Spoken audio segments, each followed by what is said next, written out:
My name is Ayovata Courage Uyoyo. I am the founder of the Courageous Girls, Women and Children Initiative. I am so excited to have you on this edition of the Time Out with Courage reality talk show.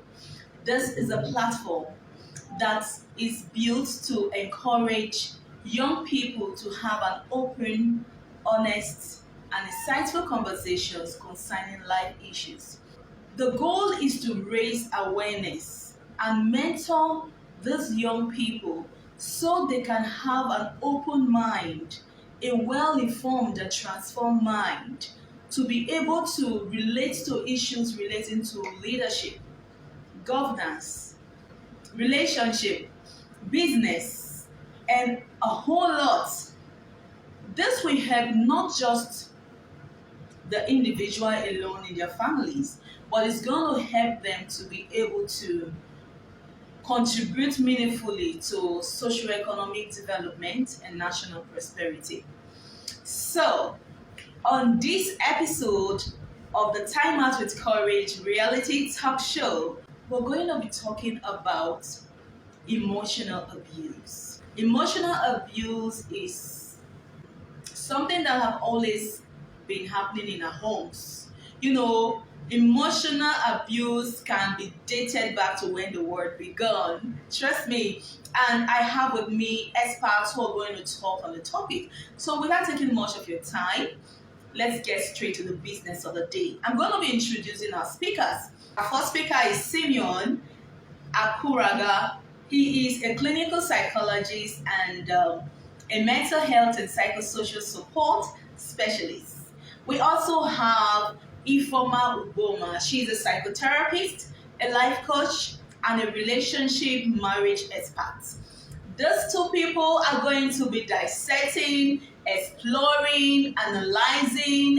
They're going to be telling us everything we need to know as far as emotional abuse is concerned.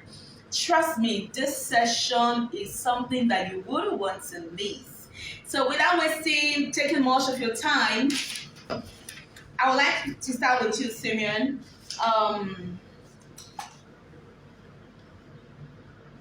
Can you tell us, Simeon, what is emotional abuse? Welcome to this session, and the topic for today is emotional abuse. The discussion will be centered around emotional abuse as a form of gender-based violence or child abuse. Before we continue, it is important that I address the question called what is emotional abuse? Emotional abuse or psychological abuse is a pattern of behavior where the abuser subjects an individual to intimidation, use of derogatory words that demean the individual's sense of what? Self-efficacy and sense of self-esteem. Another question that may come up is, what are the forms of emotional abuse? There are various forms of emotional abuse. However, I will be my satellite on a few critical ones that are common. The first one is verbal abuse. As the name implies, this form of emotional abuse finds expression in belittling someone with the use of words, name calling, yelling, and shouting at an individual. This in no small measure impairs the individual's sense of worth. Another form of abuse is called humiliation or degrading. This is a form of abuse where the perpetrator subjects the survivor to name calling, to all forms of intimidation or embarrassment, unhealthy criticism that in no small measure affects the emotional well-being, the emotional sanity, and sense of agency of the individual. Another form of emotional abuse is called isolation. Isolation finds expression in the form of confining an individual to a particular setting. It involves breaking the support system. It also involves restricting the individual from having access to services as well as his social network. This also finds expression in terms of monitoring the communication of the individual, monitoring the individual's movement. All these impacts the emotional well-being or the emotional hygiene of the survivor or the victim. Another form of abuse is called gaslighting. Gaslighting is a form of abuse where the perpetrator questions the individual's sanity by challenging his actions and thoughts or opinion. Now, when this is consistently happening, the individual begins to question his own cognitive framework. This affects his thinking. He is always in the state of confusion. The person who is carrying out the abuse is called a gaslighter. The person who is experiencing this unhealthy abuse is called the gaslightee. Another form of abuse that is not actually people are not actually conversant with is called withdrawal of emotional affection or withholding affection. This has is a deliberate manipulation of not giving the individual his or her compliments. What this essentially means that withholding affection, not showing love, and the individual feel unloved. In case you're just joining us, this is Time Out with Courage, reality talk show. And Simeon is doing justice to the questions on emotional abuse. This session has been so insightful. Thank you so much for sharing your knowledge. Can you tell us the effects and consequences of emotional abuse? Are there consequences for such actions? There are various consequences or effects of emotional abuse. These consequences can be short term or long term. Our attention will be focused on social consequences, psychological consequences or emotional consequences. Most prominent among them is depression. Depression and anxiety are the common effects you find in someone who is a survivor of emotional abuse or a victim. It begins with the person experiencing sadness, the person experiences hopelessness, the person experiences helplessness. The individual sense of what is completely eroded. If this is not put on that check, it results to suicidal ideation where the individual begins to contemplate to take his life. That is one of the long-term effect of emotional abuse.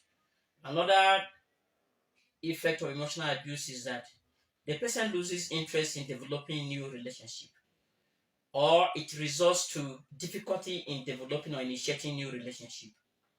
The person may begin to develop a negative thoughts regarding entering into healthy relationship. Trust related issues may come up. That is one of the consequences of or effects of emotional abuse.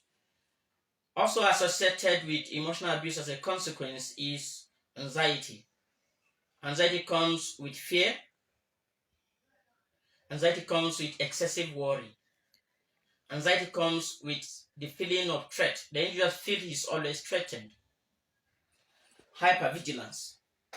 The long-term consequence or effect of the anxiety could be post-traumatic stress disorder, and the following symptoms may manifest: nightmare, flashback, hypervigilance, and hyperarousal. These are the effects of emotional abuse. Now, Ifeoma, what are the measures that can be put in place to curb the occurrence of emotional abuse? First is acknowledging the abuse. A lot of people live in self denial that they are being emotionally abused because the person who is abusing them is making them see that there is nothing wrong with that. Someone will use demeaning words on you and then expect you not to react. And when you react, the person will tell you you're overreacting. So in you, you're feeling like maybe those words are just normal words people use on their partner, people use on people. So first is acknowledging the abuse. If you don't acknowledge the abuse, you won't be able to come out of it. You will be there. You'll be emotionally abused over time. So when you acknowledge the abuse, know that no, you deserve better. You deserve to be treated better. Go for therapy, go for professional counseling. Let the therapist or the counselor help you. Identify support groups where you can also get help. There are support groups, there are NGOs that can help you. Talk to family and friends. Prioritize yourself. Stop allowing yourself to be psychologically dependent on the person, on the abuser. Tell yourself that your happiness is in your hands. You see that their strategy of trying to make you to be restless. So in the bid of you trying to come out of restlessness, you're trying to make peace with them, you're always pursuing them, trying to do whatever it is for them to be happy so that you will be happy. You need to stop that. Prioritize yourself. When you know you've done something wrong, apologize. But when you've not done anything wrong, I don't see the need to apologize. Rather, let the person know that he or she has offended you. So he or she is even meant to apologize. Prioritize yourself. Know that nobody is giving you happiness. Even in marriage, relationship, your happiness is in your hands. Marriage or relationship is like an empty pot. What you put into is what you see. So your happiness is in your hands. If you put in your happiness, you will see it.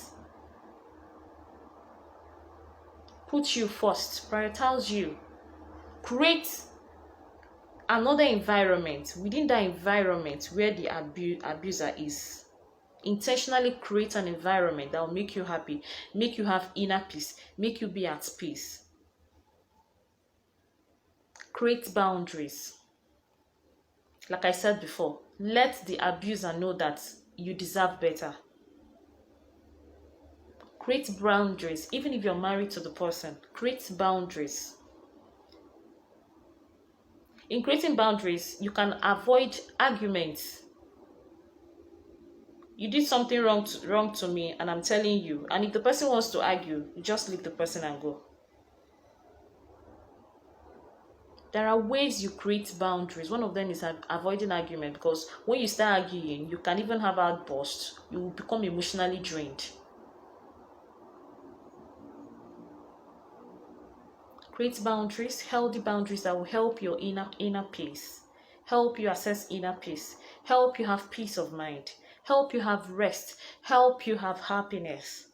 The next is talk to someone. A lot of people, out of fear that maybe when they tell someone the abuser might haunt them, start threatening them and all that, they find it difficult to speak up to someone, maybe a loved one.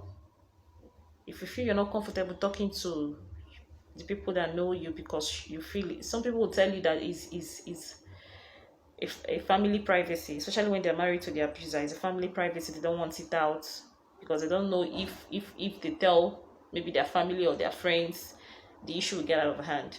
Why not talk to a therapist or a professional counselor? Let the person help you recover yourself. I want to ask you another question.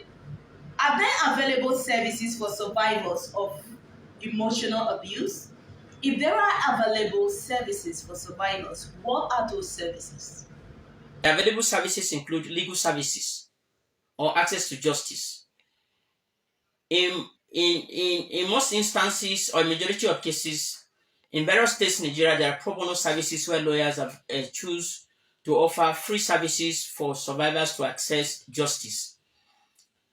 One of the services that is also very critical in the healing process of survivors is mental health or psychosocial counseling, where individual can access psychotherapy depending on the magnitude of a of the individual's condition. This was a very fruitful discussion. Thank you so much, Mr. Simeon. Thank you so much, Ifeoma. In case you're just joining us, this is Time Out with Courage, reality talk show. So far, they have done justice to this discussion on emotional abuse. I feel so excited. This is the best thing that have ever happened to me this year. I must confess. Getting this knowledge, knowing what to do. People actually promote the culture of silence by not speaking out. Please, I want to talk to our viewers out there. Try very, very much. Let's break the culture of silence. People do not want to speak out because they don't want to be shamed. The male gender feels that when they speak out, it shows that they are weak. No, you're not weak. It shows that you are strong. Let's break the culture of silence by speaking out. Together, we say no to emotional abuse. My name is Ayobwata Courage Uyoyo. Today, I join every amazing woman out there to celebrate the Women's Day.